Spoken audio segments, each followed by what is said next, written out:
Менің бүгінгі жобамның тақырыбы биоқалдықтарды қайта өңдеу оқушының жеке комплекстік жобасы. Мақсаты мен міндеттері. Мақсаты биология пәнінде экологиялық сауаттылықты дамыту мақсатында оқушылардың биоқалдықтарды қайта өңдеу дағдыларын қалыптастыру жеке комплекс жобасының арқылы экожүйе заңдылықтарын практикада түсінуге жағдай жасау, табиғатқа жауапты қарым-қатынаста тәрбиелеу. Міндеттері: оқушыларға биоқалдықтардың түрлерін және олардың экожүйедегі рөлін таныстыру, компостау технологиясының ғылыми негіздерін меңгерту. Экологиялық білім берудің өзектілігі. Экологиялық сауаттылық қазіргі таңда экологиялық білім мен мәдениет қалыптастыру білім берудің өзекті міндеттерінің бірі. Практикалық дағдылық. Биоқалдықтарды қайта өңдеу тақырыбын енгізу арқылы оқушылардың ғылыми ойлауы мен практикалық дағдылары қалыптасады. Жауапкершілік сезімі. комплекс жобасы экологиялық жауапкершілік сезімін қалыптастыруға және табиғи ресурстарды үнемдеуге баулиды. Іс-әрекеттегі зерттеу және білім сапасы. Іс-әрекеттегі зерттеу бұл идея аясында мұғалім комплекс жасау технологиясын сабақ үдерісіне енгізеді. Оқушылардың экологиялық сауаттылығы мен практикалық дағдыларын қалай дамып жатқанын бақылап талдайды. Оқушылар өз тәжірибесін жүргізу, күнделікті толтыру арқылы зерттеу дағдарысын меңгертеді. Біз мынандай қоқыстардан қарашірік жасап шығарамыз. Биоқалдықтарды қайта өңдеудің негіздері. Биоқалдықтар дегеніміз не? Биоқалдықтар бұл табиғи жолмен ыдырап қайта айналымға түсетін органикалық заттардың қалдықтары. Олар тұрмыстық және өндірістік қызмет барысында түзіледі. Біз қоқыстардан мынандай қарашірік жасап аламыз. Негізгі түрлері: тамақ қалдықтары, көкөніс, жеміс қалдықтары, шай, кофе. Мысалы міне бағбандық қалдықтар, жапырақ, шөп кесінділері, ауыл шаруашылық қалдықтар, мал қиығы, сабан. Экологиялық пайдасы: қалдықтардың көлемін азайтып, құнарлы тыңайтқыш береді, парниктік газдардың бөлінуін төмендетеді. Компостық технология. Қарашіріктің жасалатын градусын айтып кетсем, бастапқы кезең температура 20 градустан 40% аралығында болады. Қарапайым органикалық заттар ыдырай бастайды.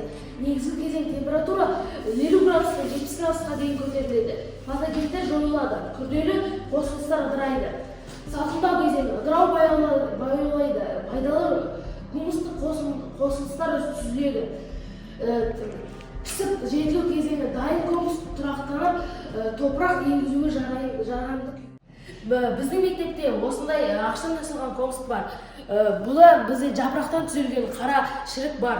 Бұл қара шіріктен бау-бақшадан біз жеміс-жидек өндіріп ала аламыз. Жеміс-жидектің қалдықтарынан біз қара шірік жасай аламыз. Бұны салып, және 2-3 күнге көмсек, бұл шірей бастайды. Немесе біздің мектепте мынандай қағаздар өте көп қалдық болып қалады.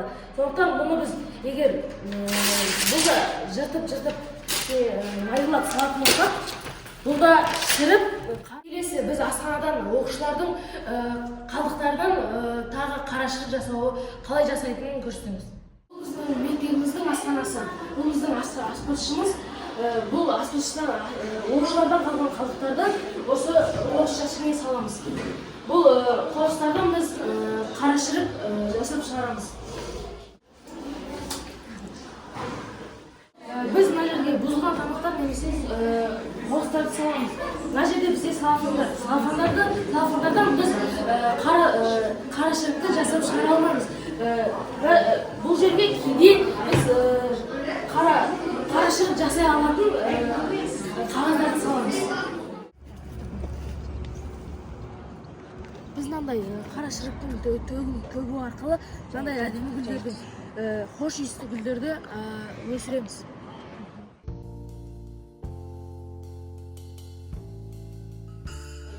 Бүгінгі жобамның қорытындылай келе, биоқалдықтарын қайта өңдеу оқушының жеке комплекс жобасы педагогикалық идеясы қазіргі экологиялық білім берудің өзекті бағытына толық сәйкес келеді.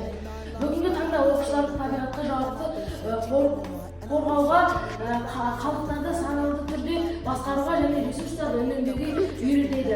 Әлемдік білім беру трендтерінің бірі болып жатыр.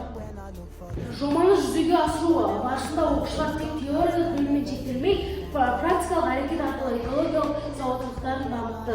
Компостық жасау өсімдіктер өсуін бақылау, топырақ құнарлылығын зерттеу сияқты жұмыстар арқылы балалар экожүйе заңдылықтарын тереңдеп түсінеді.